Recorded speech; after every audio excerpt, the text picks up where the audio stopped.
Hey guys, how's it going? GundamLegacyExtreme here, and I'm here today to do a review on Figma Silver Crow from the anime series Accel World. Oh my god, is this thing gorgeous.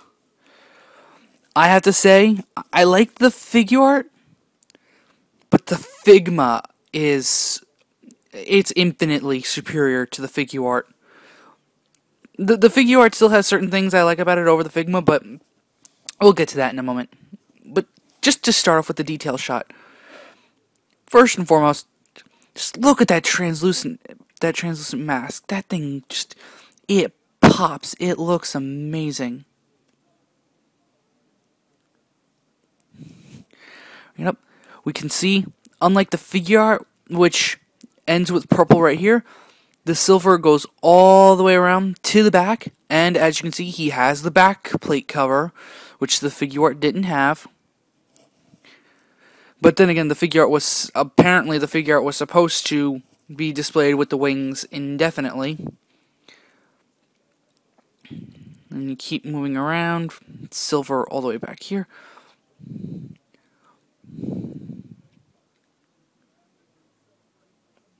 Going up to the knees, and then to the feet, which are detailed properly on the bottom.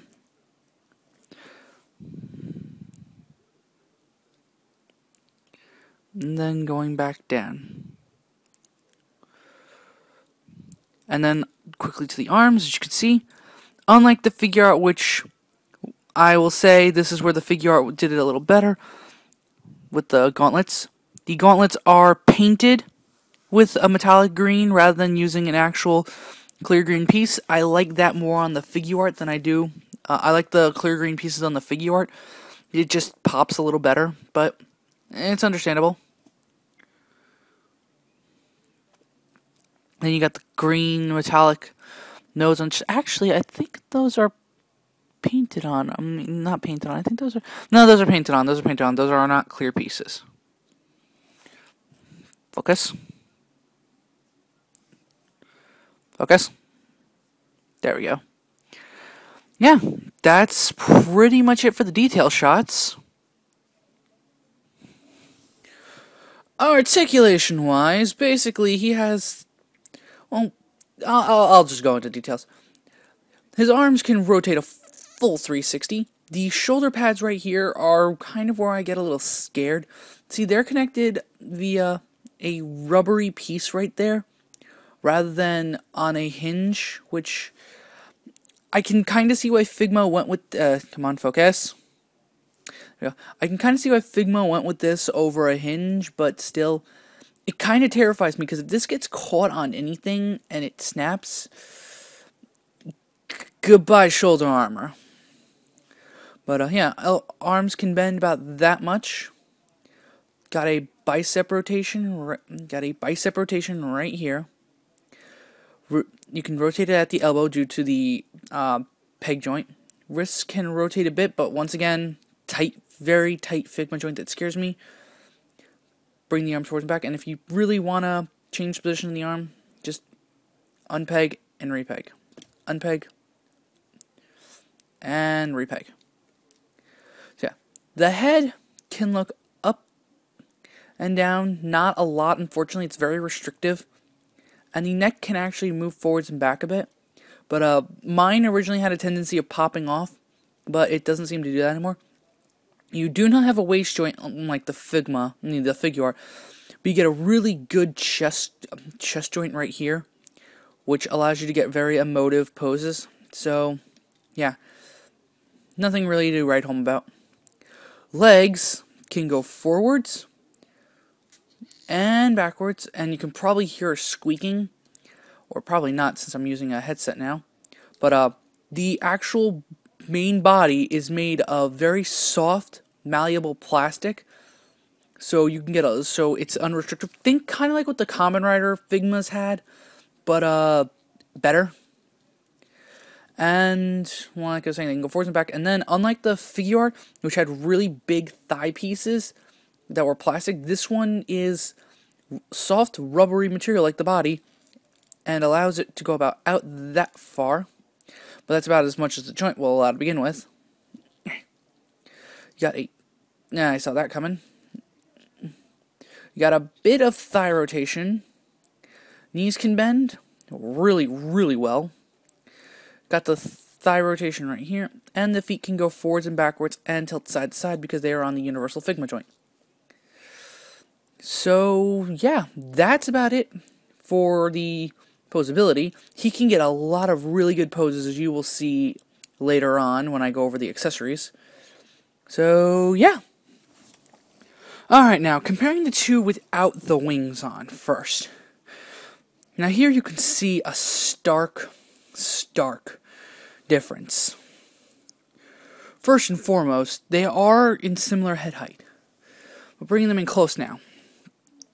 The shape of the head alone, first off, is very different.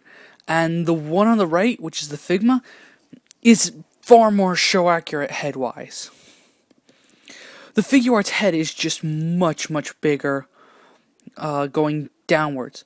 And it looks off for some reason now that I have the two side by side. Then, of course, we get to the torso where, again, you see a stark difference. The Figuart is much more broader, which, again, isn't accurate. And you got that little piece right here, which is supposed to basically fill in where this one just uses the actual bottom half. And then, as I stated earlier, you lift up the arms, and while this one is purple right here, which is not accurate, this one continues on with the silver. Then, of course, you have the back guard that covers the wing ports, which, again, the Figuart does not have. And again, as I said, the Figuart was technically meant to always have his wings in, while the Figma was meant to be modular. Of course, we also get to the color, where the Figuart is a glossy, purpley color, which is not accurate, while this one is much more show accurate. The only thing I really like about the Figuart, well, one of the few things I like about the Figuart, is the die-cast feet, which allow for much more balance and heft. Because this one feels a lot heavier than the Figma, and that's because primarily of the die-cast feet, because all the weight is in the feet. If I hold it right here, I can feel the weight is going this way. Then you get to the thigh pieces, where the Figma where the Figuart kind of has what I would say is Thighs syndrome, but not Thighs syndrome, because where Thighs looked like he had thunder thighs, he does have thunder thighs. And it's all because of these little thigh packs here, which are made out of hard plastic, as I stated earlier. But of course, like I said, when it comes to the Figuart, when it comes to the two, I like the Figuart a little bit more. I like the Figuart's gauntlets a little bit more. And I like how they did the shoulder pads a little bit more compared to the Figma, which uses this rubbery thing which terrifies me to no end. The only problem I have with both of these is leading up to this next part, which is accessories. Now, I've stated this before in the Figuart review, but I will hold on that until the end when I finish up the rest of these accessories. First and foremost, out of all of his accessories, he comes with 2 replaceable forearms. These are the open style forearms for when you're using the incarnate system. This accessory doubles up with probably his most dangerous accessories. These very sharp, very pointy, and you have to press on them. Max Factory, this is where Bandai did one good thing. And that was having these pre-applied. These things hurt like hell trying to get them on. And I don't know why any sadistic fucker would have thought to do it this way. Because they're very, very sharp. And they can probably draw blood. Once you get them on, they look really nice. And to replace them, you just pull the forearm off, plug it back on, and you're only just missing one more thing, which causes me to bring in the hand rack.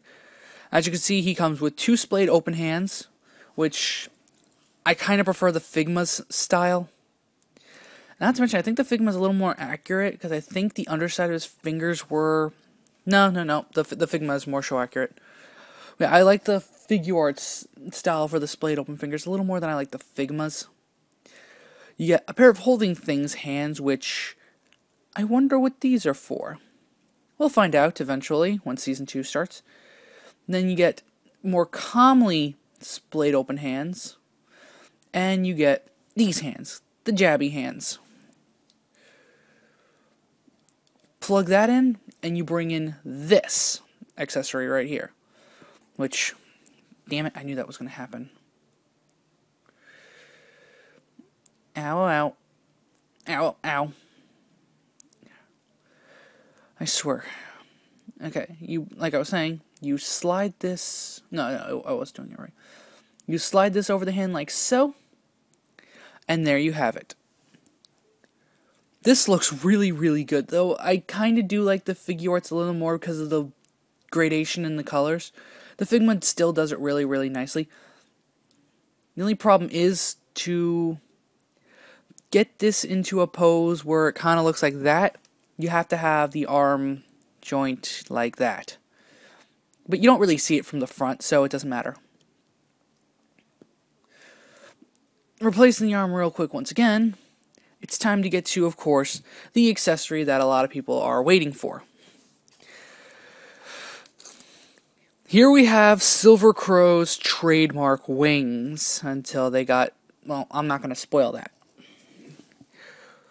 Bringing in the one of the Figuarts for comparisons. Again, I kind of like the Figuarts wing a little bit more.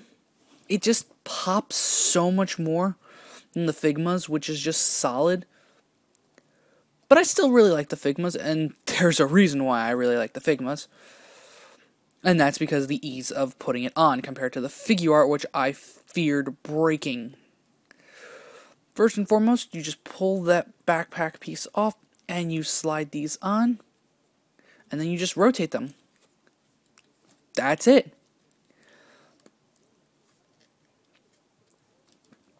And there you have Silver Crow with his wings on.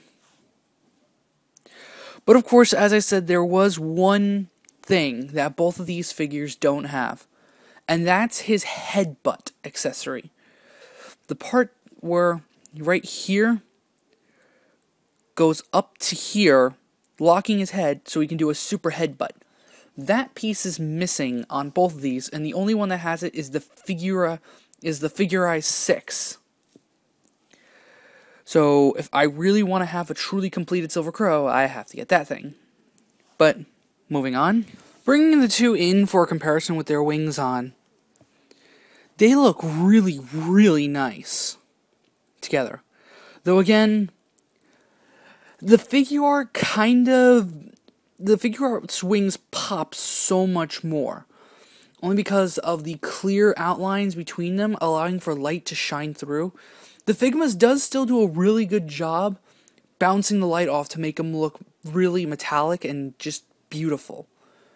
And it's hard to say, when you see them in person and you look at them, it kind of has like it's really hard to explain. You have to get it in person to understand how I'm trying to explain it.